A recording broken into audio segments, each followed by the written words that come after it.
सुंदरवन के जंगल में रानो चिड़िया अपने 3 बच्चों के साथ रहती थी, जिनका नाम गुड़िया, कुकू और लाली था। रानो चिड़िया के बच्चे जब छोटे थे तब वो आसपास से थोड़ा सा भोजन इकट्ठा कर लेती, जिससे उनका गुजारा हो जाता। पर अब बच्चे बड़े हो रहे थे, उन्हें ज्यादा भोजन की जरूरत थी। फिर एक दिन रानो चिड़िया ने सोचा, मैं सोच रही हूँ क्यों ना मैं लकड़ी का अपना मजबूत घर बना लूँ। वैसे भी बारिश का मौसम आने वाला है और मैं अपने बच्चों को अकेले इस मिट्टी के घर में नहीं छोड़ सकती। अगर मैं लकड़ी का घर बना लूंगी तो मैं अपने बच्चों को उस लकड़ी के घर में छोड़कर आराम से दूर जा सकूंगी और अपने बच्चों के लिए ज्यादा भोजन ला सकूंगी। ऐसा सोचकर रानो चिड़िया अपना एक मजबूत लकड़ी का घर बनाने लगी। तो प्यारे दोस्तों, रानो चिड़िया के लकड़ी का घर बनने से पहले जल्दी से इस चैनल को सब्सक्राइब कर दो और वीडियो को लाइक कर दो। उसने कुछ ही देर में बहुत प्यारा और मजबूत लकड़ी का घर बना लिया। उस घर को देखकर उसके बच्चे अपनी माँ से पूछने लगे, मम्मा, हमारे पास हमारा घर तो पहले से ही है, फिर आप नया लकड़ी का घर क्यों बना रही हो? हमें इस घर की क्या जरूरत? फिर रानो चिड़िया अपने तीनों बच्चों को समझाते हुए कहती है, बच्चों, अब तुम तीनों बड़े हो रहे हो और तुम जानते हो बारिश का मौसम आने वाला है तो तुम्हें भोजन की ज्यादा जरूरत होगी, इसलिए मुझे दूर जाना होगा। अगर बारिश के दिनों में तुम तीनों इस मजबूत लकड़ी के घर में रहोगे तो मैं बिना किसी चिंता फिक्र के तुम्हें इस मजबूत घर में छोड़कर जा सकूंगी, इसलिए मैंने ये लकड़ी का घर बनाया है। अच्छा है ना? तुम तीनों को पसंद आया या नहीं? मम्मा, घर तो बहुत अच्छा है, हमें पसंद भी है, लेकिन मम्मा, इस घर में भी तो हम तीनों अकेले होंगे। अगर आपके जाने के बाद हमें किसी शिकारी पक्षी ने खा लिया तो हमारा क्या होगा? मेरी जान, ऐसी बातें नहीं करते, ऐसा कुछ नहीं होगा। मैंने इस लकड़ी के घर में मजबूत दरवाजा लगाया है जो कोई भी पक्षी तोड़ नहीं पाएगा, इसलिए तुम तीनों को डरने की कोई जरूरत नहीं है। ऐसे ही समय बीतने लगा। एक दिन जब रानो चिड़िया भोजन की तलाश में दूर जाने लगी तो तभी मौसम बदल गया और बहुत तेज बारिश होने लगी। उसने अपने तीनों बच्चों को समझाया, देखो बच्चों, बाहर बहुत तेज बारिश हो रही है, मुझे भोजन लेने दूर जाना होगा। तुम दरवाजा बंद कर लेना और जब तक मैं वापस ना आऊँ दरवाजा मत खोलना। मगर मम्मा, जब आप घर आओगी तो हमें कैसे पता चलेगा कि आप आई हो?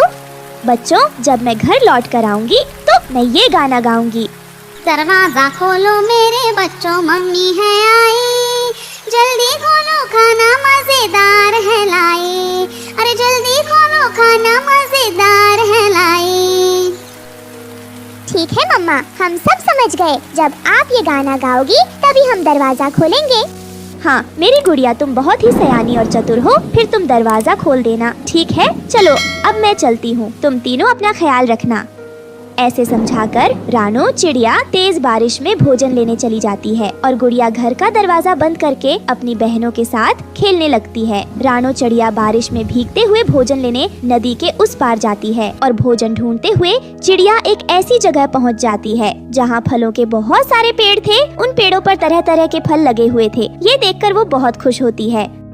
अरे वाह, यहाँ तो तरह तरह के मीठे फल लगे हैं। बहुत अच्छा किया जो मैंने अपने बच्चों के लिए सुरक्षित और मजबूत लकड़ी घर बना लिया। अब मैं रोज अपने बच्चों के लिए मीठे मीठे फल लेने यहाँ आऊंगी। अभी थोड़ा समय ही गुजरा थी कि वहाँ एक तोता पक्षी आ जाता है और रानो चिड़िया से बोलता है, बहन, आपको पहले कभी इस जंगल में नहीं देखा। आप कहाँ से और किस जंगल से आई हो?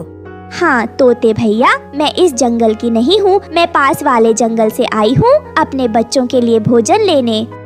ये कहकर रानो चिड़िया फल तोड़कर अपने घर वापस आ जाती है और वो गाना गाने लगती है, दरवाजा खोलो मेरे बच्चों, मम्मी है आई, जल्दी खोलो खाना मजेदार है लाई, अरे जल्दी खोलो खाना मजेदार है लाई।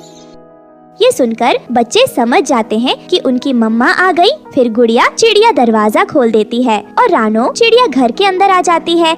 बच्चों देखो, मैं आपके लिए मीठे मीठे फल लेकर आई हूँ। मम्मा, क्या हम अब रोज रोज मीठे मीठे फल खाएंगे? हाँ बच्चों, आज मैं जहाँ गई थी वहाँ बहुत सारे मीठे फल हैं। मैं हर रोज अपने बच्चों के लिए मीठे मीठे फल लाया करूँगी। फिर चिड़िया अपने बच्चों के साथ मिलकर फल को खाने लगती है। इस तरह रानो चिड़िया अब हर रोज मीठे फल लेकर आती, फिर दरवाजे के बाहर से गाना गाती, दरवाजा खोलो मेरे बच्चों, मम्मी है आई, जल्दी खोलो खाना मजेदार है लाई, अरे जल्दी खोलो खाना मजेदार है लाई। रानो चिड़िया घर के अंदर चली गई। यह सब कालू कौवा छिपकर देख रहा था। अच्छा तो ये बात है, चिड़िया के ऐसे कहने पर दरवाजा खुल जाता है। अब तो चिड़िया के बच्चों के नरम नरम मांस शिकारी चील खाएगा। मैं अभी जाकर शिकारी चील को सब बताता हूँ।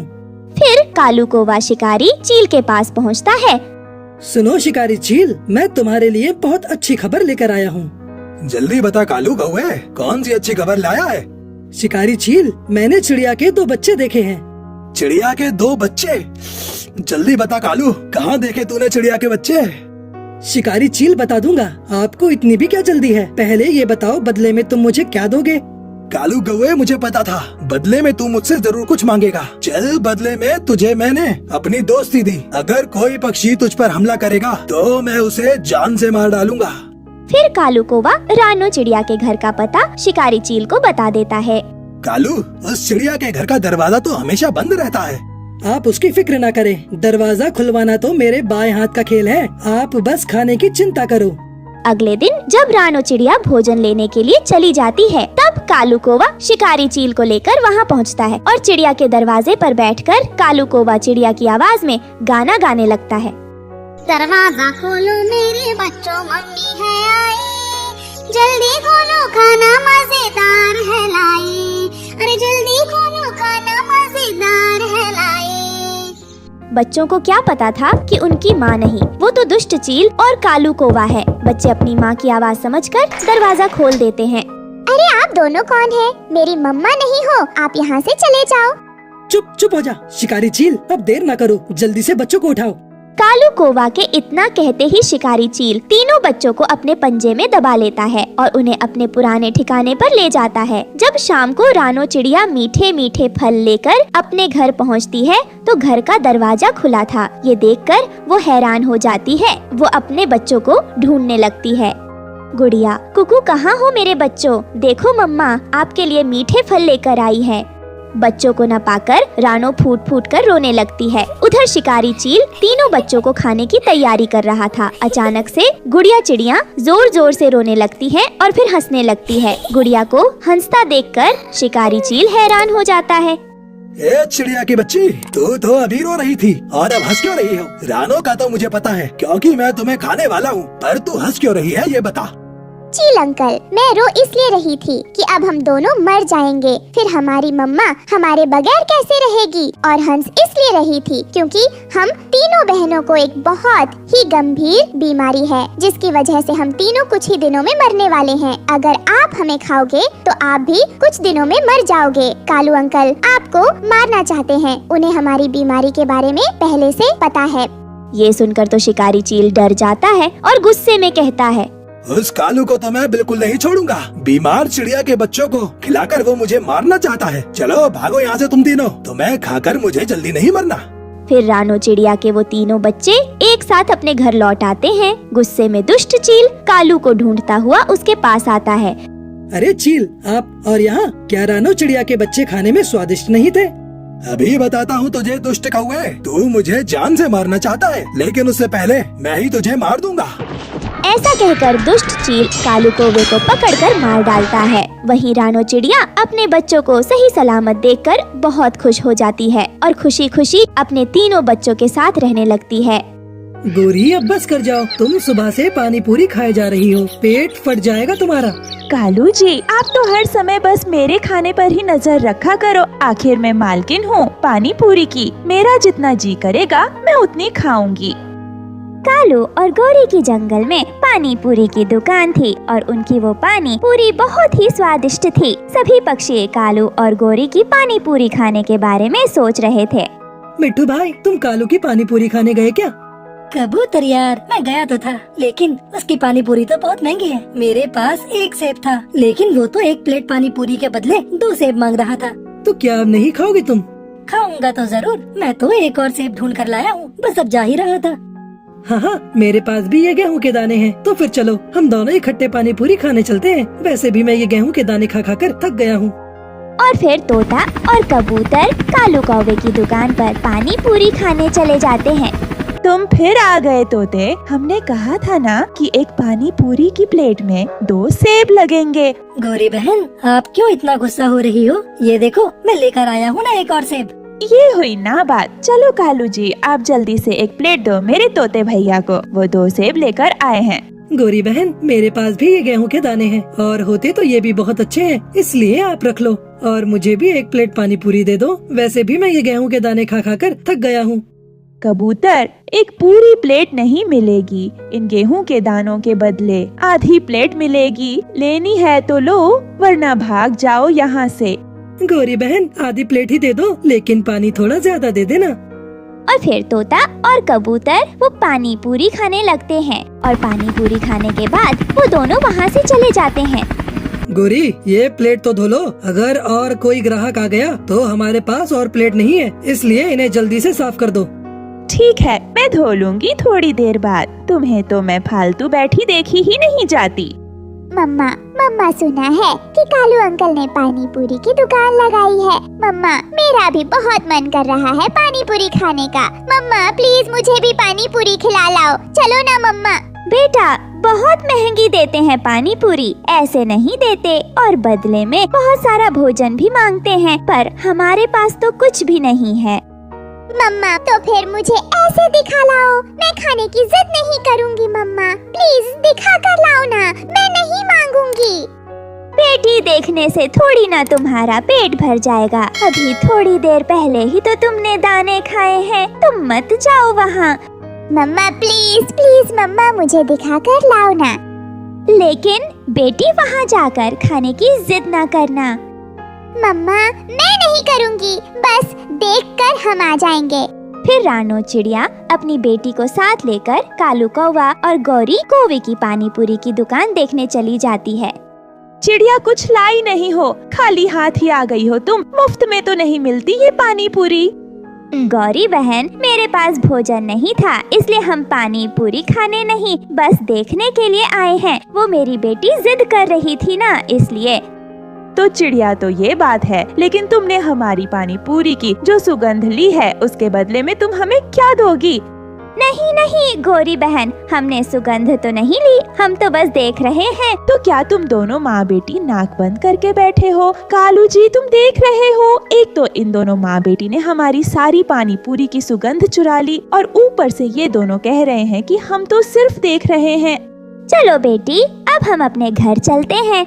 चिड़िया, ऐसे जाकर तो दिखा पहले, तुम दोनों माँ बेटी ने जो हमारी पानी पूरी की सुगंध ली है उसका हिसाब कर, नहीं तो हमारे थोड़े बर्तन रखे हैं, धोने वाले वो धोकर फिर चली जाना। अगर ऐसे गई तो मैं तुम दोनों माँ बेटी को मारूंगी। बेटी, मैंने तुमसे कहा था ना कि हमारे पास पैसे और भोजन कुछ भी नहीं है। अब देखो गौरी कैसे लड़ाई कर रही है। मम्मा सॉरी, अब मैं फिर कभी ऐसा नहीं करूंगी। फिर रानो चिड़िया उन दोनों के बर्तन धोने में लग जाती है। वहीं दूसरी तरफ गोरी और कालू की पानी पूरी की खबर गिद्ध राजा तक भी पहुंच जाती है। सैनिक, सुना है कि जंगल में कोई दुकान खुली है पानी पूरी की। जी जी महाराज, खुली तो है, और वो कालू और गोरी ने लगाई है। बहुत ही स्वादिष्ट पानी पूरी है उनकी, अगर आप खाएंगे तो मैं लेकर आऊंगा आपके लिए। नहीं नहीं सैनिक, मैं खुद जाना चाहता हूँ वहाँ, आखिर मैं भी तो देखूं कि कैसी है वो दुकान। फिर उसके बाद गिद्ध राजा अपने सैनिक के साथ कालू और गौरी की पानी पूरी की दुकान देखने खुद चला जाता है। राजा जी, आप क्यों आए यहाँ? आप कोई संदेश भेज देते, हम भेज देते आपके लिए पानी पूरी। वो कालू, मैं तुम्हारी दुकान देखना चाहता था, इसलिए मैं खुद आ गया। और ये क्या रानो, तुम यहाँ बर्तन धो रही हो? राजा जी, अच्छा हुआ कि आप यहाँ आ गए। राजा जी, वो मेरी बेटी। चुप कर जाओ चिड़िया, और चुप करके अपना काम करो। मैं बताऊंगी राजा जी को, जरूर बताऊंगी मैं। हाँ बताओ बताओ रानो, क्या बात है? राजा जी, मेरी बेटी बहुत जिद कर रही थी कि मुझे कालू अंकल की दुकान देखनी है, इसलिए मैं अपने बेटी को यहाँ ले आई। और ये गोरी कह रही है कि हमने इसकी पानी पूरी की सुगंध चुरा ली है, इसलिए ये मुझसे बर्तन धुलवा रही है, और ये भी कह रही है कि शाम तक मुझे इसके बर्तन धोने होंगे। अच्छा, तो ये बात है गोरी, तो इस चिड़िया ने तुम्हारी सारी ही सुगंध चुरा ली है, या फिर थोड़ी सी छोड़ी भी है? लगता है राजा जी उल्लू बन गए। हाँ राजा जी, इसने सारी ही सुगंध चुरा ली है, बिल्कुल भी नहीं छोड़ी है। तभी मैं कहूँ कि तुम्हारी इस पानी पूरी से सुगंध क्यों नहीं आ रही? राजा जी, आप भी ऐसा ही कह रहे हैं, मैंने कुछ नहीं चुराया। चुप कर जाओ चिड़िया तुम। एक तो गोरी और कालू की तुमने सुगंध चुरा ली और नाटक कर रही हो। मैं न्याय करूंगा। गोरी और कालू तुम दोनों मेरे साथ चलो। मैं तुम दोनों को कीमत देता हूँ। जो चिड़िया ने तुम्हारी सुगंध चुराई है, और चिड़िया तुम भी हमारे साथ ही चलो। फिर राजा वहाँ से चला जाता है। कालू देखा, मेरा दिमाग, मैंने तो गिद्ध राजा को ही उल्लू बना दिया। आप पानी पूरी बेच रहे हो, मैंने तो इसकी सुगंध ही बेच दी। चलो अब जल्दी करो, राजा जी से इसकी कीमत वसूल करने चलते हैं जो ली है इस छोटी चिड़िया ने। फिर वो सब राजा के दरबार की तरफ आते हैं और वो सभी वहाँ आ जाते हैं। गिद्ध राजा तो उनका सारा ड्रामा समझ गए थे, इसलिए वो तो उन्हें सबक सिखाना चाहते थे। हाँ तो आ गए हो तुम कालू और गोरी। जी जी महाराज, अब जल्दी से आप हमें कीमत दे दो हमारी सुगंध की। लेकिन तुम दोनों को 2 दिन मेरे पास ही रहना होगा इस पिंजरे में। सिपाहियों, इन दोनों को इसमें बंद कर दो। राजा जी, हमने क्या किया है? बस कल तक तुम इन पिंजरों में रहोगे तो तुम्हें सब पता चल जाएगा। फिर उसके बाद सिपाही उन दोनों को पिंजरों में बंद कर देता है। चिड़िया अब तुम जाओ अपने घर, लेकिन कल जरूर आना। फिर चिड़िया वहाँ से चली जाती है और अगले दिन वो फिर से गिद्ध राजा के पास आ जाती है। गोरी और कालू तो पिंजरे में कैद थे और उन दोनों को बहुत भूख लगी हुई थी। उनके सामने काफी सारे फल लगे हुए थे, लेकिन वो दोनों सिर्फ उन फलों को देख सकते थे, लेकिन खा नहीं सकते थे। राजा जी, मुझे तो बहुत भूख लगी है, प्लीज आप मुझे कुछ खाने को दे दो। गोरी, तुम कहती हो कि तुम्हें भूख लगी है और तुम्हारे सामने ही इतने सारे फल तो पड़े हुए हैं। तुम पागल बना रही हो हमें। लेकिन राजा जी, फल तो मेरे सामने पड़े हैं, कौन से वो मैंने खाए हैं? इनकी सुगंध से पेट भरो, जैसे चिड़िया ने तुम्हारी पानी पूरी की सुगंध से अपना पेट भर लिया था, ठीक वैसे ही भर लो। ये सुनकर तो गौरी समझ जाती है कि राजा जी उसे उसके किए की सजा दे रहे हैं और फिर गौरी राजा जी से और रानो से माफी मांगती है। फिर राजा जी उन दोनों को छोड़ देते हैं। राजा जी, आपने इन दोनों को बहुत अच्छा सबक सिखाया है। अब आइंदा से ये दोनों ऐसी गलती दोबारा नहीं करेंगे। फिर उसके बाद रानो चिड़िया अपनी बेटी को लेकर खुशी खुशी अपने घर आ जाती है।